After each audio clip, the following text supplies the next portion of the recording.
Welcome back to Anonymous. I'm going to be taking a look at some of the re-testimony by Mr. Firth, who is a partner with a GC strategy, so you already know where this is going, Arrivecan. Let's get into it. I admonish you. So dark, so much hatred, I admonish you. Feels like I'm watching a movie, like chill out bro, I feel like you're about to turn into a vulture and attack the man. Which if you're gonna attack any man, it should be pointed at Trudeau. Anyways, Christian Thirst was called back because he had refused to answer certain questions that were posed to him before by a committee looking into the Arrivecan app. Side note, the last time anyone was summoned to the bar of the House, as they call it, was 1913. So this man's making history on the greatest government scam and in the House appearance itself for the scam. That is precisely what the House has ordered the Speaker, as a guardian of these rights and privileges, to do today. To reprimand you, to reprimand your contempt for refusing to answer questions put to you by the committee and prevaricating other questions. And then after that, he admonishes him. I admonish you. It really does feel like I'm watching a movie when I watch this unfold. Like this, I don't believe him, the speaker I mean. It's like you just want to be angry on behalf of the citizens whose tax money was actually wasted. Like, I get it, you probably pay taxes as well, but as the House Speaker, you're making like 200, almost 300K or something like that. You aren't hurting them, bro. Like, let's be real. The real citizens out here, well, the normal citizens out here, we know we're not going to be getting a freaking dime from this. Today, media reports that Mr. Firth's property was raided by the Royal Canadian Mounted Police. What crime are they investigating? Mr. Firth. Mr. Speaker, that's correct. There was a search warrant, not an arrest warrant, for my property to obtain electronic goods surrounding the Butler allegations. So apparently they raided his house, the RCMP did, in search of electronic goods, but they don't know what goods. But take this in, if you heard, he mentioned another allegation, the Butler allegations, which is another case that's ongoing that has to do with problematic contracts with this company and him. So far as I know, which technically includes but is not limited to the Arrivecan app. So, just some high-level grade A companies that we employ here in the Canadian government. Mr. Firth, given the experience here and knowing that you have health challenges, all I can say is, aren't you ashamed? Mr. Firth.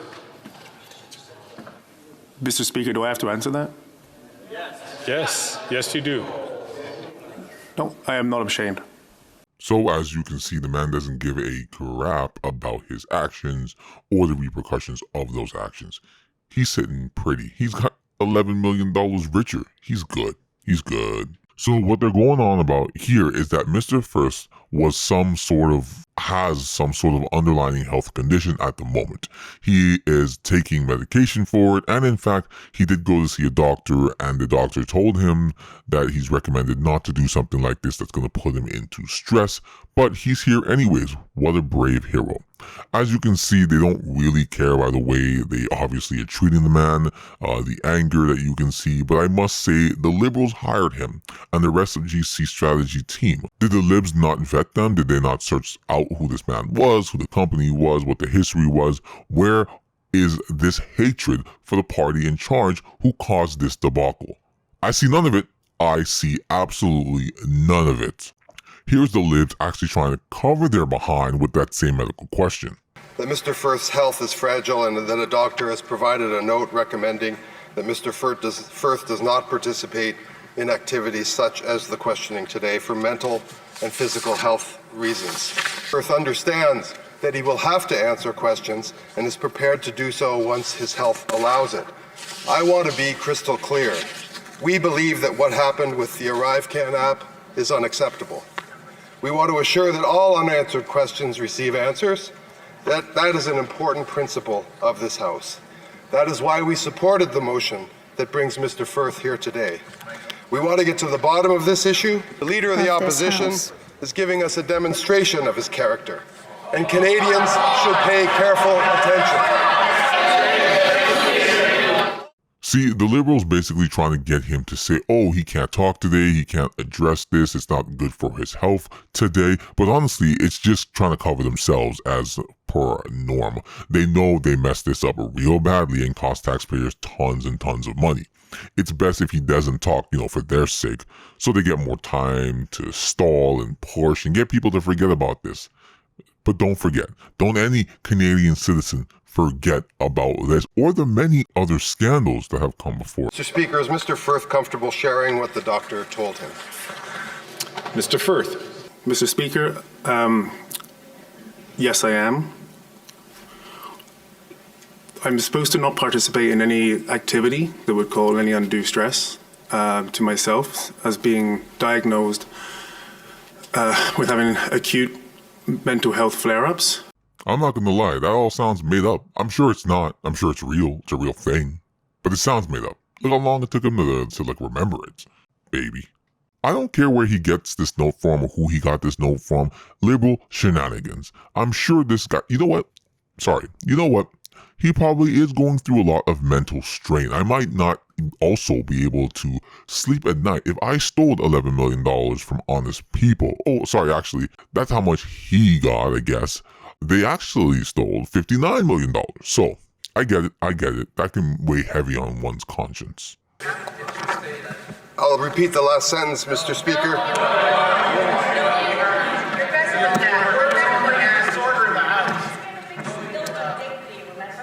The Leader of the Opposition is... The Honourable Opposition House Leader. Mr. Sorry, Chair, Wick, the honourable member from South Surrey, White Government Rock. House Leader is purposely causing disorder in this House. You just asked every person here to keep their conduct calm and within the dignity of the House for these extraordinary proceedings. He is saying things that were in a medical certificate that weren't there, because we had House Leaders discussion on this, and now he is using the opportunity to attack the official opposition. This is inappropriate, and it causes discord in this House, and it will cause disruption on a continuing basis. I ask you, Mr. Speaker, to please ask the Government House Leader to conduct himself within the dignity and within the four squares of this extraordinary situation and not continue down this path. Thank you. I'm going to end it there. What do you think they need to do with Mr. Firth?